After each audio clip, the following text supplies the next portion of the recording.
Hi students, welcome back. Coming to the next topic, that was digital data transmission. So we already know the data transmission. So the data transmission that can be using digitally, how the digital data is going to be transmitted.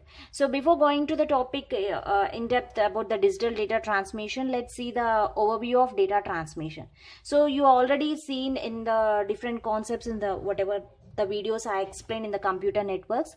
There you can see the data transmission is of two types. One is the parallel and the serial. If you want to send the data from sender to receiver, the data communication, that data can be transmitted over a physical media in parallel or in serial. Okay, so the parallel may be synchronous, asynchronous, as well as the serial data may be asynchronous data you can send or asynchronous you can send. Let's see the parallel transmission. The parallel is nothing but the sender is there, the receiver is there. If you want to send an 8-bit data, how the data is going to be sent from sender to the receiver? So each bit is single line. This is a 8 bits are sent together. At a time the 8 bits are sending. So that is the main advantage in parallel transmission. At a time you can send the 8 bits on 8 lines parallelly from sender to the receiver. So for that you required 8 lines in the parallel transmission. Then what is about the serial transmission? The serial transmission, so here you are having the complete bit, 8-bit data. Even though the sender is having the 8-bit data, here on a single line, one by one bit is transferred from sender to the receiver. That is a serial. 8 bits are sent one after the other. First 0, next 1, next 0, like that. One after the another. So we need only one line, that is a one wire. That's the main difference between the parallel transmission and the serial transmission. Parallel you require more lines, whereas serial you require only one line. So the parallel or with the help of parallel or serial converter, you are sending one bit after another so that the receiver can receive the data serially. So this is the difference between the main parallel transmission and the serial transmission. So I said it is maybe the data whatever you are sending either in a parallel lines or in a serial single wire, that may be a synchronous or asynchronous. So what is a synchronous transmission? Synchronous transmission, it's nothing but sending bits one after another without start or stop bits. So we are talking about the serial in the serial transmission, the serial data may be asynchronous or you can send asynchronous data. So what is synchronous?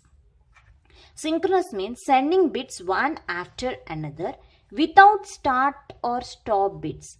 So without start or stop bits or gaps. It is the responsibility of the receiver to group the bits. The main responsibility of the receiver is to whatever the data that is the sender is sending, that has to be arranged according to your wish. So the receiver counts the bits as they arrive and groups them in 8-bit unit. So the receiver is going to be counted 1, next 2, next until whenever he receives 8 bits, okay, 1 byte of data I received. So next he takes another, like that. The receiver's responsibility is he has to check. Here the sender is sending the bits. Okay, here 8 bits are sending. Okay, the receiver is going to receive 1 bit after another. Okay, whenever the 8 bits are completed, okay, 1 byte of data is received. Like that, the receiver responsibility. So in the same way, whatever I am recording the videos, I am sending the videos one after the another and I am uploading in the YouTube.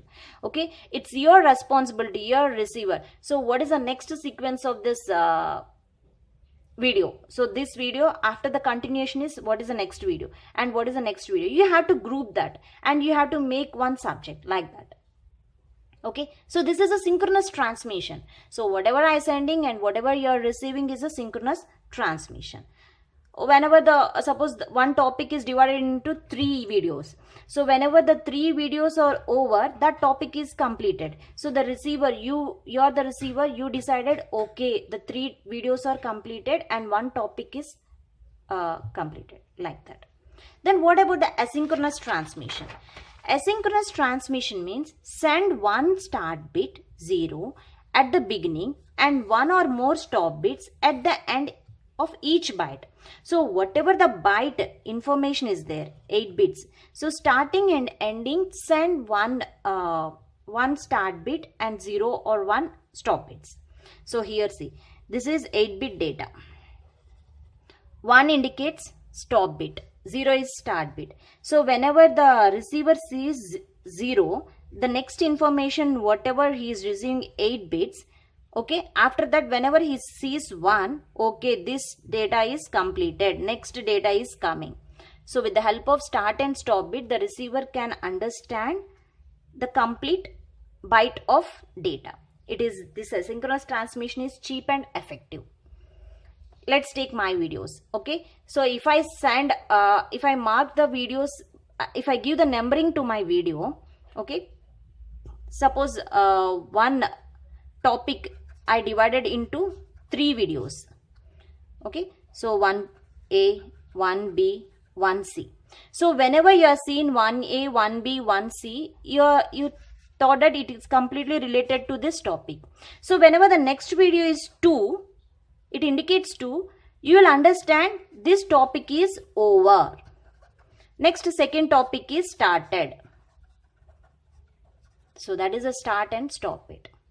It's an indication. The receiver is indication with 0 and 1. 0 means start bit. So after 0, it takes 8 bits. After whenever it receives 1, okay, this data is over, 1 stop bit. Asynchronous here means asynchronous at byte level. You have to remember this, asynchronous at the byte level. Okay, but the bits whatever that are present are still synchronized. Inside the byte, whatever the bits that are sending, that is in the form of synchronization only, one after the another. So here the asynchronous, we are talking about the complete information. Here asynchronous at the byte level, not at the bit level. But the bits whatever you are sending from sender to the receiver are still synchronized. Their durations are the same. So this is the basic concept. I already explained asynchronous and synchronous transmission, but I want to review before going into the topic. Digital data transmission, you need to know what exactly the data transmission was. The data can be transmitted synchronously or asynchronously. It is a serial or a parallel data. Thank you.